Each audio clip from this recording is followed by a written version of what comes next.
Okay, good afternoon, everybody. We have a special treat for you guys today. I have with me Amy Wong, the newly published author of Living on Purpose, 5 Deliberate Choices to Realize Fulfillment and Joy. Today, Amy will be doing a short reading from her book. Amy, welcome. To start us off, please introduce yourself and your book. Yeah, absolutely. Thank you, Kesley. So my name's Amy Wong, and I am a leadership coach, and I work with leaders and teams on all things growth, transformation, and flow. And I knew exactly what this book needed to be in 2014 and officially started writing it 2019 and published it in 2022. And so very excited to do this reading here with you. The passage that I'm going to read, what I'm going to read from, when I started writing this book, my mentor and my editor, we thought that this was going to be chapter 1. We all thought. And then as I got to writing the book and as the time went on and the book really started to come to life, we realized this needs to show up later in the book. So I'm going to read you what I thought was going to be chapter 1. Awesome. Can't wait. I waited to hear my name. My heart was pounding. It felt so surreal. Amy Elisa Martinez. For a moment, I had a split-second doubt that my name was really my name. Was there another Amy in the class? Irrational, considering there was only 80 other graduating with a math degree alongside me, and only about 5 other women at the time, too. But wait, I was the only Amy, right? I walked across the vast stage of Zellerbach Hall. Blinded by stage lights, my sweaty hand grabbed the diploma. Can't remember much more of that scene. Maybe it was the light. Maybe it was the adrenaline. But I do recall how my mind was screaming at me. Is this really happening? What if they find out? I totally tricked them into thinking I knew what I was doing. I better grab this thing and get off stage before they catch on to me. They were in the audience. My parents, my grandmother, my boyfriend, my siblings, my friends. They were beaming with the pride I was half feeling. I mirrored their smiles and enthusiasm, but instead of pure elation for the most anticipated day of my entire college career, I was fragmented by a combination of overwhelming relief and subtle bewilderment. Deep inside was an inner itch I couldn't scratch with reasoning.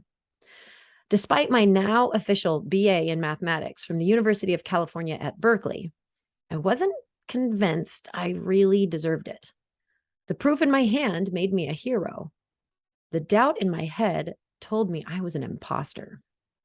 Yet, I was more than aware of the amount of time, attention, and effort, or rather blood, sweat, and tears, that went into earning that degree. Did I love math? Yes.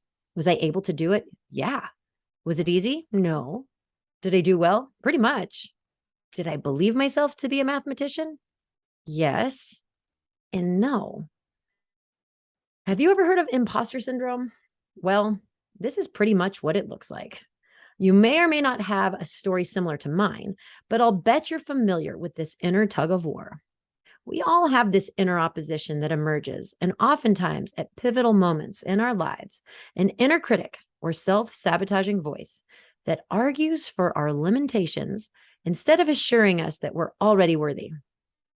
Even when we can look around and point out all the proof that validates our accomplishments or greatness, it's as if we can never accumulate exactly enough or find just the right kind of proof that gets us to an ultimate feeling of completeness.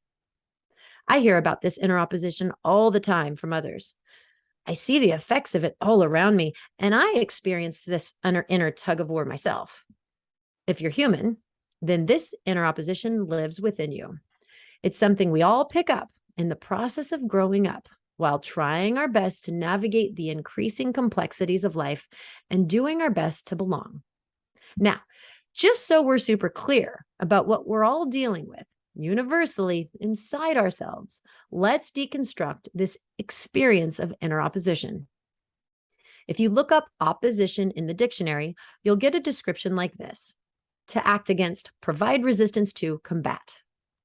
To stand in the way of, obstruct. To set as an opponent or adversary. To be hostile or adverse to set as an obstacle or hindrance. Inner opposition is the resistance you have with yourself. It's resistance to your worth, your competency, or your enoughness. It is self-doubt and a lack of faith or belief in your wholeness, completeness, resourcefulness, or resiliency. It's the energy of fear, either subtle or overt, that's generated when you secretly worry that you're a failure, that you don't really fit in, or that you don't measure up to others around you. Accompanying these limiting thoughts and beliefs are constricting emotions and an inner dialogue whose sole job is to keep you safe from failure and rejection. Its presence is as intrusive as wearing a life jacket in a bathtub. And we can't escape it. It's called being human. For each of us, the degree to which we experience this inner opposition varies greatly. The way it moves tends to be fluid, dynamic, and contextual, meaning that depending on what's going on in our lives, the sabotaging inner critic is either a raging tornado or a sleeping dragon. For some of us, it runs our whole lives. Wow, that was so powerful. And one of the perfect passages to really embody all of what you feel during imposter syndrome. Right? Yes. Oh my So gosh. if you want to find out more and what to do with that, because it doesn't stop there, you can find Living on Purpose, 5 Deliberate Choices to Realize Fulfillment and Joy, break free from the habits of inner opposition at stores like Barnes and Noble. It's really anywhere books are sold, online, wherever books are sold, you can go and you can find it. Amazing. And I will personally speak to how much I personally enjoyed the book. Amy, thank you so much. That was such an excellent reading. Wow, so powerful as well. The link to purchase Living on Purpose, 5 Deliberate Choices to Realize Fulfillment and Joy will be in the footnotes as well as on our story for you guys to tune in and purchase. All right, Amy, thank you so much for joining us, and we will see you guys for the next virtual reading.